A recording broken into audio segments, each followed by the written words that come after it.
Hello बच्चों, जय हिंद। आज हम एक बार फिर से लेकर के आए हैं क्लास 10th का क्वेश्चन बैंक, जो कि बिहार बोर्ड से रिलेटिव है। हम लोग पिछले वीडियो में 2011 का जितने भी मैथ में ऑब्जेक्टिव क्वेश्चन था सारे पढ़े थे। आज हम लोग 2012 में लगभग 20 ऑब्जेक्टिव क्वेश्चन पूछे गए हैं, उस पूरे 20 क्वेश्चन को कवर करेंगे। तो चलिए हम लोग ज़्यादा समय बर्बाद नहीं करते हैं, क्योंकि एग्जाम का समय काफ़ी नज़दीक है। तो चलिए शुरू करते हैं। आज का हमारा पहला क्वेश्चन है, देखिए क्या है। प्रथम 5 पूर्ण संख्याओं का माध्य कौन होगा? ठीक है, तो सिंपल सी बात है, यहाँ पर माध्य से रिलेटिव क्वेश्चन है। ठीक है, माध्य माध्यक बहुलक से जो है एक क्वेश्चन मिनिमम मिल जाता है। ठीक है, तो सबसे पहले यहाँ पर क्या है, प्रथम 5 पूर्ण संख्या। तो पूर्ण संख्या किसको कहते हैं? देखिए, प्राकृत संख्या में अगर हम जीरो को सम्मिलित कर ले तो उसी को हम लोग क्या कहते हैं, पूर्ण संख्या। तो प्रथम अगर 5 पूर्ण संख्या की बात किया जाए तो क्या क्या हो जाएगा? देखिए, 0 हो जाएगा, 1 हो जाएगा, 2 हो जाएगा, 3 हो जाएगा, 4 हो जाएगा और क्या हो जाएगा, 5। ठीक है, माध्य निकालने का जो नियम होता है वो क्या होता है, सबको हम ऐड करेंगे, नहीं, सबको क्या करेंगे, ऐड करेंगे। ये 5 नहीं होगा। ठीक है, ये 5 नहीं होगा, क्योंकि 4 तक ही 5 पुर जाता है। और प्लस क्या हो जाएगा यहाँ पर 4। और जितना अंक है उसे हम लोग क्या करेंगे, डिवाइड कर देंगे। अंक हमारे पास कितने हो गए, 1 2 3 4 और 5। अगर हम इसको ऐड करेंगे तो क्या होगा, 2 1 3, 3 6 और 4 10। 10 और बाई 5 कितना होगा, 5 दूनी 10। तो कुल मिलाकर करके जो है इसका आंसर क्या हो जाएगा, इसका आंसर हो जाएगा बी। ठीक है, तो चलिए हम लोग नेक्स्ट क्वेश्चन को देखेंगे। हमारा नेक्स्ट क्वेश्चन है, दो वृत्तों के क्षेत्रफलों का अनुपात 4:1 है, तो उनकी त्रिज्याओं का अनुपात है। ठीक है, तो पहले हम इस क्वेश्चन को प्रोसेस से बना लेते हैं, इसके बाद ट्रिक से भी देखेंगे। जो है 2 से 3 सेकंड में ये क्वेश्चन बन जाएगा। ठीक है, तो बात अगर दो वृत्तों की क्षेत्रफलों का करें तो देखिए, अगर दो वृत्त है तो वृत्त का क्षेत्रफल का सूत्र क्या होता है, पाई आर स्क्वायर। ठीक है, अगर दो वृत्त है तो एक वृत्त का त्रिज्या क्या होगा, पाई आर वन का स्क्वायर। तो दूसरे का क्या होगा, देखिए, पाई R2 का स्क्वायर। ठीक है, पहले का क्षेत्रफल जो दिया है वह कितना दिया है, 4, और दूसरे का क्षेत्रफल कितना दिया है, 1 दिया है। यहाँ पर पाई से पाई क्या होगा, कैंसिल हो जाएगा। इसको हम ऐसे भी लिख सकते हैं, R1/R2 का होल स्क्वायर बराबर कितना दिया है, देखिए 4/1। हम लोग जानते हैं कि स्क्वायर अगर हटता है तो सामने में क्या आता है, रूट।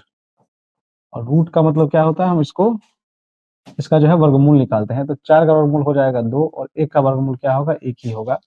तो R1 और R2 का जो अनुपात है वह कितना हो जाएगा, 2:1। ठीक है, ये इसका आंसर हो गया। तो इसका आंसर क्या हो जाएगा, बी हो जाएगा।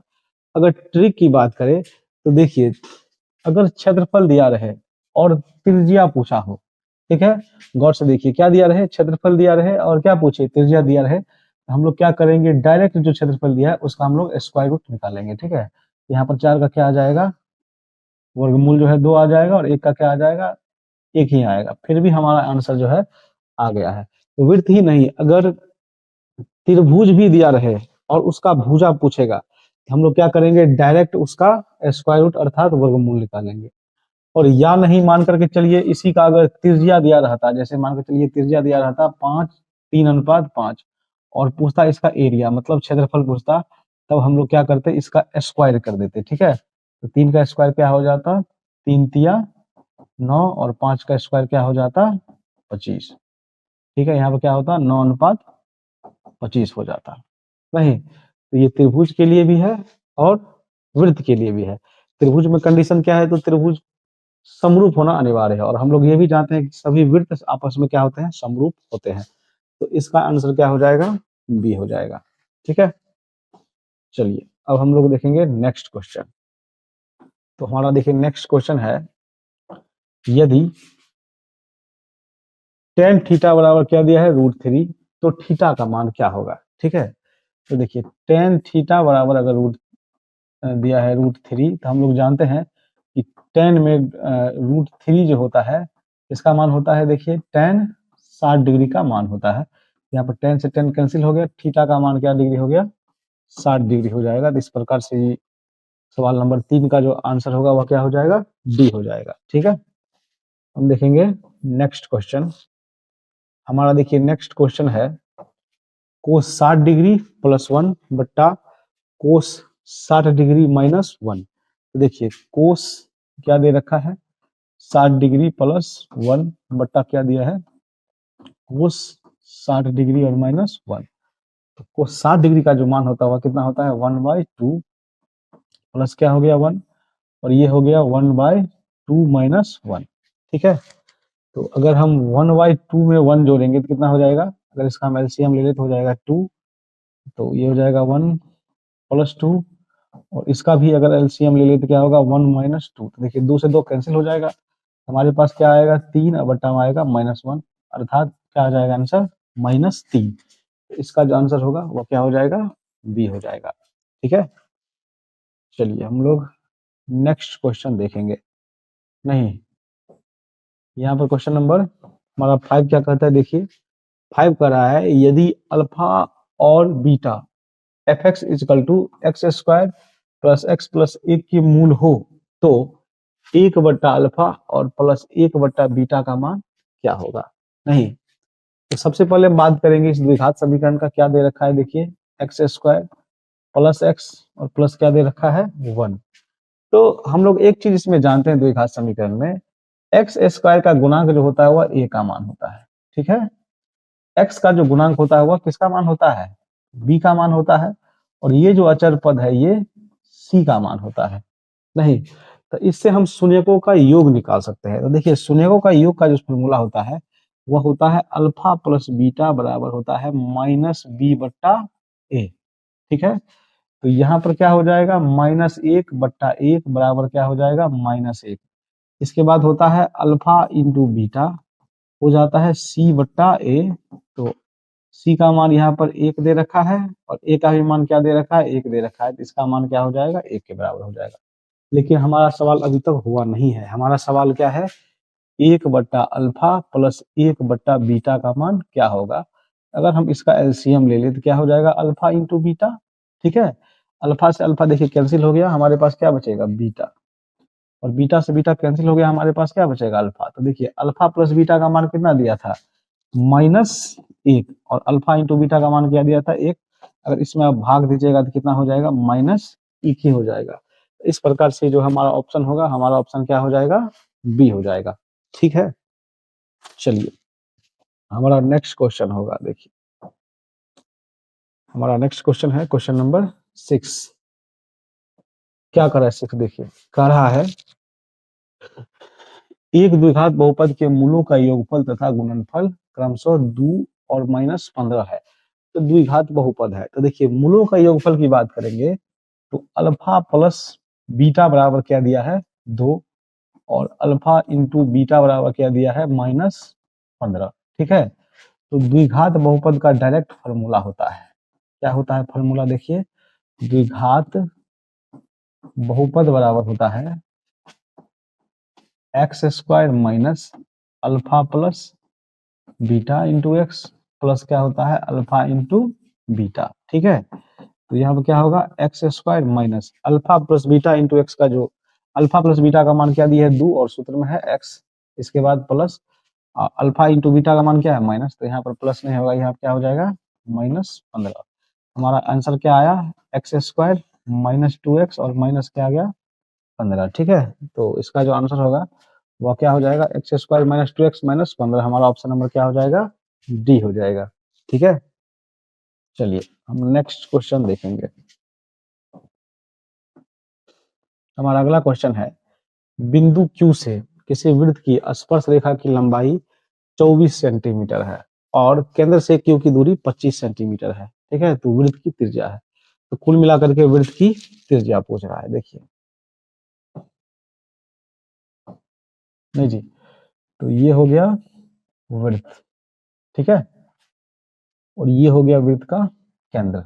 नहीं, क्वेश्चन क्या कर रहा है बिंदु Q से किसी वृत्त की स्पर्श रेखा की लंबाई 24 सेंटीमीटर है। तो मान के चलिए यहाँ कोई बिंदु है जिसका नाम क्या है Q, और यहाँ पर कोई बिंदु है, ठीक है, जिसकी लंबाई कितना है 24 सेंटीमीटर है। कितना है 24 सेंटीमीटर है, और केंद्र से Q की दूरी 25 सेंटीमीटर है। मान के चलिए केंद्र हमारा क्या है O है, नहीं, तो यहां से क्यू की दूरी कितनी है? 25 सेंटीमीटर है। ठीक है, और क्या कर रहा है? वृत्त की त्रिज्या है। तो देखिए ये हो गया वृत्त का त्रिज्या, इसको ओ मान लिए, इसको क्यू मान लिए, इसको हम पी मान लेते हैं। ठीक है, हम जो है वृत्त का प्रमेय पढ़े हैं कि वृत्त की त्रिज्या वृत्त पर खींची गई स्पर्श रेखा के क्या होती है? लंब होती है। इतना हम लोग जानते हैं। नहीं, क्योंकि वृत्त की जो त्रिज्या है नहीं, स्पर्श रेखा पर क्या होती है? लंब होती है। इसलिए कोण ओ पी क्यू बराबर कितना डिग्री हो गया? 90 डिग्री हो गया, मतलब समकोण हो गया। और हम ये भी जानते हैं कि समकोण के सामने वाली जो भुजा होती है वो क्या होती है? कर्ण होती है। क्या होती है? कर्ण होती है। तो देखिए यहाँ पर कर्ण का मतलब एच का मान कितना हो जाएगा? 25 सेंटीमीटर। और ये तो लंब हुई, तो पी का मान क्या हो गया? 24 सेंटीमीटर। अब गौर से देखिए अगर आप लोग, तो हमको ये निकालना है ओपी, तभी तो वृत्त का त्रिज्या निकल जाएगा। और ओपी की बात करेंगे तो ये हमारा बेस हो गया, मतलब आधार हो गया। ठीक है, तो बेस का सूत्र जो फॉर्मूला होता है वह होता है रूट अंडर एच का स्क्वायर माइनस पी का स्क्वायर। ठीक है, तो देखिए एच का स्क्वायर कितना हो जाएगा? 25 का स्क्वायर, अब माइनस कितना हो जाएगा? 24 का स्क्वायर। तो 25 का स्क्वायर कितना होता है? 625। और 24 का स्क्वायर जो होता है वह कितना होता है? 576। नहीं, तो 625 में से अगर 576 माइनस होगा तो हो जाएगा कितना? 49। 49 का वर्गमूल कितना होता है? 7 सेंटीमीटर। तो हमारा जो वृत्त का त्रिज्या आ गया वह कितना आ गया? 7 सेमी, मतलब 7 सेंटीमीटर। ठीक है, हम आशा करते हैं कि आप लोगों को ये क्वेश्चन समझ में आ गया होगा। अब हम लोग देखते हैं नेक्स्ट क्वेश्चन। ठीक है, हमारा अगला क्वेश्चन है, देखिए बिंदु -4, 3 की स्थिति किस पाद में है? ठीक है, तो चलिए हम कोऑर्डिनेट देख लेते हैं। ये है निर्देशांक ज्यामिति का ग्राफ। ठीक है, और ग्राफ में गौर से देखिएगा तो ये क्या है? एक्स अक्ष है। नहीं, और ये क्या है? वाई अक्ष है। ये है जहां पर एक्स अक्ष और वाई अक्ष एक दूसरे को प्रतिच्छेद करे उसे हम लोग क्या कहते हैं? मूल बिंदु कहते हैं। नहीं, एक्स अक्ष और वाई अक्ष जहां प्रतिच्छेद करे उसे हम लोग क्या कहते हैं? मूल बिंदु कहते हैं, हम कल पढ़े थे। ठीक है, और हम ये भी जानते हैं कि मूल बिंदु से जो दाईं ओर की दूरी होती है वह क्या होती है? प्लस। क्या होती है? प्लस। और बाईं ओर की दूरी जो होती है वह क्या होती है? माइनस। ऊपर की दूरी क्या होती है? प्लस, और नीचे की दूरी क्या होती है? माइनस होती है। तो इस प्रकार से कल हम लोग क्या किए थे? इसका निर्देशांक लिखे थे। नहीं, तो इसको हम लोग चतुर्थांश कहते हैं या पाद भी कहते हैं। तो प्रथम पाद का जो नियामक होगा वह क्या होगा बताइए? ये x क्या है? प्लस है, और y क्या है? प्लस है। द्वितीय पाद में जो है देखिए x क्या है? माइनस है, और y क्या है? प्लस है। तृतीय पाद में क्या है? x हमारा माइनस है और y हमारा क्या है? माइनस है। और चतुर्थ पाद में क्या है? x हमारा प्लस है और y क्या है? हमारा माइनस है। अब हम आते हैं क्वेश्चन पर। कह रहा है -4 -3 की स्थिति किस पाद में है? तो यहाँ पर देखिए क्या है? माइनस है, और 3 के पीछे कुछ चीज नहीं है तो क्या है? प्लस है। अब देखिए माइनस प्लस किस में होगा? तो अब गौर से देखिएगा तो ये सेकंड का है, मतलब क्या हो जाएगा इसका आंसर? द्वितीय पाद हो जाएगा। ठीक है, चलिए हमारा नेक्स्ट क्वेश्चन है, इनमें से कौन परिमेय संख्या? देखिए ये रिपीट क्वेश्चन है। मैंने कल आप लोगों को क्या बताया था? या तो ये डायरेक्ट क्वेश्चन रहते हैं क्वेश्चन बैंक में से, या इसी की जैसा रहता है। देखिए ये क्वेश्चन हम लोग 2011 में भी पढ़े थे और 2012 में भी पढ़े हैं। ऐसे करके अगर 2025 तक जाएंगे तो लगभग सारे क्वेश्चन रिपीट हमको मिलेंगे, मैथ में ही नहीं, ये फंडा लगभग हर विषय में है। ठीक है, हम लोग क्वेश्चन बैंक को लास्ट टाइम अगर अच्छा से तैयारी करके जाए तो एक भी क्वेश्चन एग्जाम में नहीं छूटेगा। तो देखिए ये क्वेश्चन क्या है? निम्न में कौन परिमेय संख्या है? ठीक है, हम लोग कल देखे थे √3 क्या हुआ? परमेय है या अपरमेय है? तो आप लोग जानते हैं ये अपरमेय है। नहीं, क्योंकि इसका वर्गमूल नहीं निकलेगा, तो ये परमेय संख्या हुआ। परमेय संख्या नहीं हुआ, अपरमेय संख्या हुआ। अगर बी ऑप्शन देखेगा तो √2 कैंसिल हो जाएगा, हमारे पास क्या बचेगा? 2 बचेगा। ठीक है, 2 क्या है? हमारा परमेय संख्या है। इसी में देखिएगा √5, तो 5 का वर्गमूल नहीं निकलेगा, रूट में ही रह जाएगा। तो ये क्या है? आपका अपरमेय संख्या है। और √6 का भी वर्गमूल नहीं निकलेगा तो क्या है? अपरमेय संख्या है। तो क्वेश्चन क्या था? निम्न में से कौन परिमेय संख्या है? इसका आंसर क्या हो जाएगा? Question answer number B. ठीक है, नेक्स्ट क्वेश्चन देखेंगे हम लोग। हमारा अगला क्वेश्चन है, निम्नलिखित में कौन बहुपद नहीं है। तो सबसे पहले हम लोग बहुपद के बारे में जानेंगे। तो देखिए बहुपद में क्या है, बहुपद का परिभाषा क्या होता है, वैसा बीजीय व्यंजक, ठीक है, जिसमें चर का घात जो है एक पूर्ण संख्या हो या और ऋणात्मक पूर्णांक हो, उसे हम लोग क्या कहते हैं, बहुपद कहते हैं। कहने का तात्पर्य जो है, चर जो होता है, चर उसका घात पूर्ण संख्या होना चाहिए या और ऋणात्मक पूर्णांक होना चाहिए। कहने का मतलब हुआ कि चर का घात जो है भिन्न में नहीं होना चाहिए और माइनस में नहीं होना चाहिए और किसी भी चर पर रूट नहीं लगा होना चाहिए, क्योंकि रूट अगर हटाते हैं तो उसका वैल्यू क्या ले लेता है, 1/2, और ये हो गया आपका परिमेय संख्या। ठीक है, भिन्न के रूप में जब आया तो क्या हो गया, परिमेय संख्या हो गया, और जब परिमेय संख्या हो गया तो पूर्ण संख्या नहीं रहा हुआ। तो हम एक एक करके चेक कर लेंगे। ठीक है, यहाँ पर देखिए चर का घात कितना है, 2 है जो कि पूर्ण संख्या है, यहाँ भी क्या है, 1 है तो पूर्ण संख्या है, मतलब ये बहुपद है। इसमें कह रहा है कौन बहुपद नहीं है। यहाँ पर देखिए बी में देखिए चर का घात 3 है, पूर्ण संख्या है, 2 है, पूर्ण संख्या है, 1 है, ये भी क्या है, पूर्ण संख्या है, तो ये भी क्या है, आपका बहुपद है। ठीक है, सी में देखिए x का घात 1 है, लेकिन यहाँ पर 1 तो है, लेकिन अगर हम इसको ऊपर ले जाएंगे तो ये कितना हो जाएगा, -1। मैंने क्या कहा था, पूर्ण संख्या होना चाहिए। क्या -1 पूर्ण संख्या है, नहीं, ये क्या है, ऋणात्मक पूर्णांक है। मैंने क्या कहा था, या तो पूर्ण संख्या होना चाहिए चाहिए या और ऋणात्मक पूर्णांक होना चाहिए। अब यहाँ पर आ गया -1, तो यही जो है बहुपद नहीं होगा। बाद बाकी आगे भी चेक कर लेंगे। x के पावर 2 है, पूर्ण संख्या है, x का पावर क्या है, 1 है। अच्छा, आप लोग एक बात और याद रखिएगा, मैंने क्या कहा, केवल चर का घात देखना है, ठीक है, अचर का घात नहीं देखना है। ये जैसे देखिए यहाँ पर √5 है, नहीं, अचर से हमें कोई लेना देना नहीं है, हमें किससे लेना देना है, केवल चर से लेना देना है। आई थिंक आपको ये क्वेश्चन समझ में आ गया होगा। इसका आंसर क्या हो जाएगा, सी हो जाएगा। ठीक है, चलिए हम लोग नेक्स्ट क्वेश्चन की बात करेंगे। हमारा नेक्स्ट क्वेश्चन है 1 - sin स्क्वायर ए बट्टा 1 - कोस स्क्वायर ए बराबर क्या होता है। तो देखिए 1 - sin स्क्वायर ए बराबर क्या होता है, ये होता है कोस स्क्वायर ए, और 1 - कोस स्क्वायर ए बराबर क्या होता है, साइन स्क्वायर ए। इसके ऊपर क्या लगा है, रूट लगा है। कोस स्क्वायर बट्टे साइन स्क्वायर क्या होता है, बोलिए, कोट स्क्वायर ए। ठीक है, कोट स्क्वायर, स्क्वायर रूट भी हट जाएगा तो क्या बच जाएगा, कोट ए हो जाएगा। तो ये रिक्त स्थान वाले क्वेश्चन है। ठीक है, इसका डायरेक्ट आंसर क्या होगा, कोट ए। नहीं, देखिए हमारा अगला क्वेश्चन है, कोस 48 डिग्री माइनस साइन 42 डिग्री का मान क्या होगा। इसमें देखिए हमको बराबर करना है, या तो इसको साइन बना लेना है या तो इसको कोस बना लेना है। ठीक है, तो ये छोड़ देते हैं हम लोग।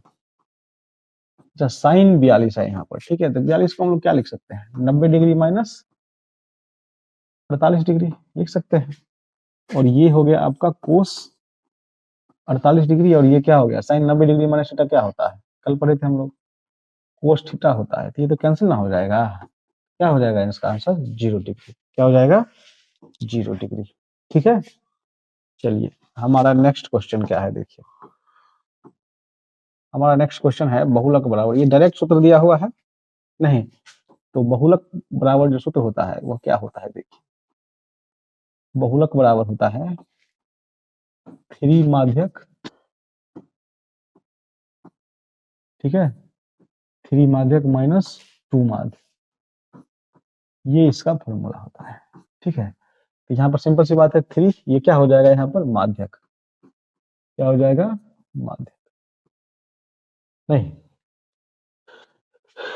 ये फॉर्मूला है, इसको आप लोग याद कर लीजिएगा। ठीक है, चलिए हमारा नेक्स्ट क्वेश्चन है, यदि दो त्रिभुजों के यदि दो त्रिभुजों के क्षेत्रफलों का अनुपात 16:9 हो तो उसकी संगत भुजाओं का अनुपात होगा।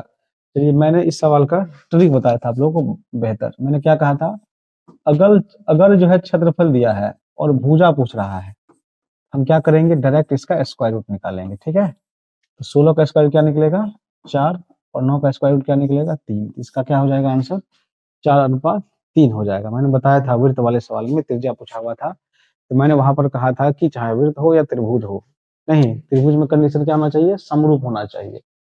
ठीक है, और क्षेत्रफल है तो समरूप होगा ही, तो कहने का तात्पर्य क्या हो गया, अगर मान के चलिए क्षेत्रफल का अनुपात दिया है और हमें क्या पूछना है, भुजा पूछा गया है, हम उसका डायरेक्ट क्या करेंगे, स्क्वायर रूट निकाल लेंगे। या मान के चलिए यहाँ पर भुजा ही दिया होता, जैसे 4 अनुपात मान के चलिए 9 दिया होता और क्षेत्रफल पूछता, क्या पूछता, तब हम वहां पर क्या करते, इसका स्क्वायर करते।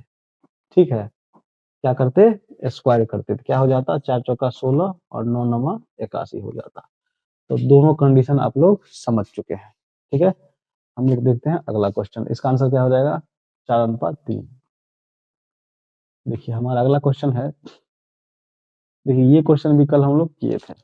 नहीं, इसी बिंदु की y अक्ष से दूरी, मैंने क्या कहा था कि x अक्ष से दूरी में हम लोग क्या कहते हैं, कोटि। क्या कहते हैं, कोटि। ठीक है, और y अक्ष से दूरी को हम लोग क्या कहते हैं, बताइए बताइए, क्या कहते हैं हम लोग, भुज कहते हैं।